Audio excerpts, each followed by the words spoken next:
Informativo 1122 de 2024 do STF. Este informativo é retirado do próprio site do STF. Data da divulgação: 9 de fevereiro de 2024.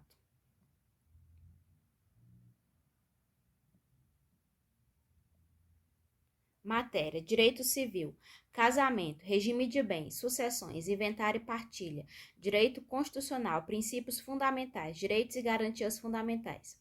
Pessoas maiores. Tema: Pessoas maiores de 70 anos, regime de bens aplicável no casamento e na união estável. ARE 1.309.642/SP. Tema: 1236 RG. Tese fixada. Nos casamentos e uniões estáveis envolvendo pessoa maior de 70 anos, o regime de separação de bens previsto no artigo 1641, inciso 2 do Código Civil, pode ser afastado por expressa manifestação de vontade das partes, mediante escritura pública.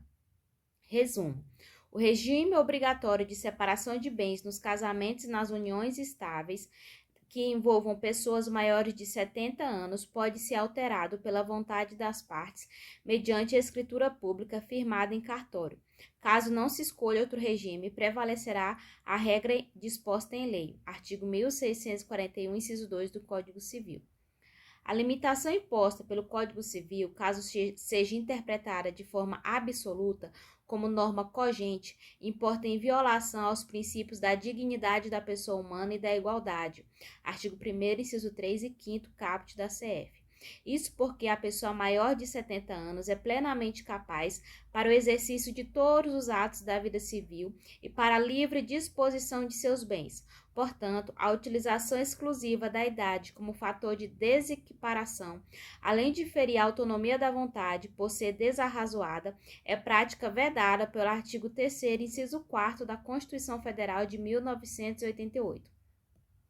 Nesse contexto, deve-se conferir interpretação conforme a Constituição ao referido artigo do Código Civil, a fim de que o seu sentido seja de norma dispositiva e, desse modo, prevaleça apenas a falta de convenção em sentido diverso pelas partes, em que ambas estejam de acordo. Assim, trata-se de regime legal facultativo que pode ser afastado pela manifestação de vontade dos envolvidos e cuja alteração, quando houver, produzirá efeitos patrimoniais apenas para o futuro. Por fim, a possibilidade de escolha do regime de bens se estende a uniões estáveis, conforme jurisprudência desta Corte. Com base nesses entendimentos, o plenário, por unanimidade, ao apreciar o tema 1236 da repercussão geral, negou o provimento ao recurso extraordinário e fixou a tese anteriormente citada. Legislação pertinente. Artigo 1641 do Código Civil. É obrigatório o regime da separação de bens no casamento, inciso 2, da pessoa maior de 70 anos. Artigo 3º da Constituição. Constitui objetivos fundamentais da República Federativa do Brasil. Inciso 4. Promover o bem de todos, sem preconceitos de origem, raça, sexo, cor, idade e quaisquer outras formas de discriminação. Próximo.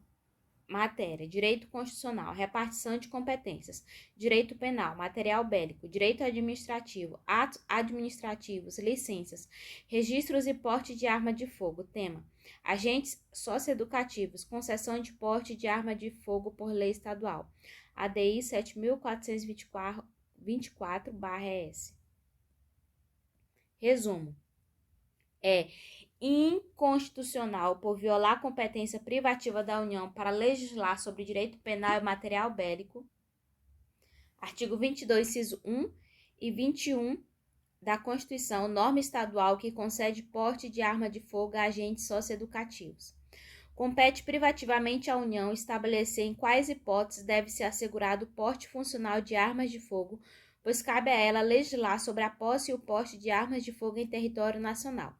Além disso, as regulamentações atinentes ao registro e ao porte de arma de fogo possuem relação direta com a competência administrativa exclusiva da União para autorizar e fiscalizar a produção e o comércio de material bélico. Artigo 21, inciso 6 da Constituição.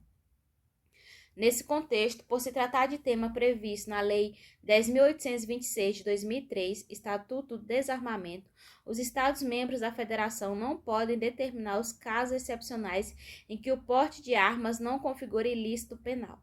Na espécie, também é necessário impedir que a norma estadual impugnada perverta a finalidade almejada pelas medidas socioeducativas, as quais não devem ser tomadas como ações de caráter punitivo.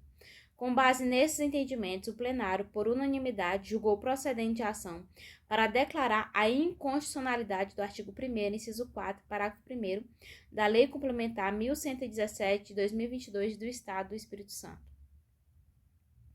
Segue a legislação do Espírito Santo.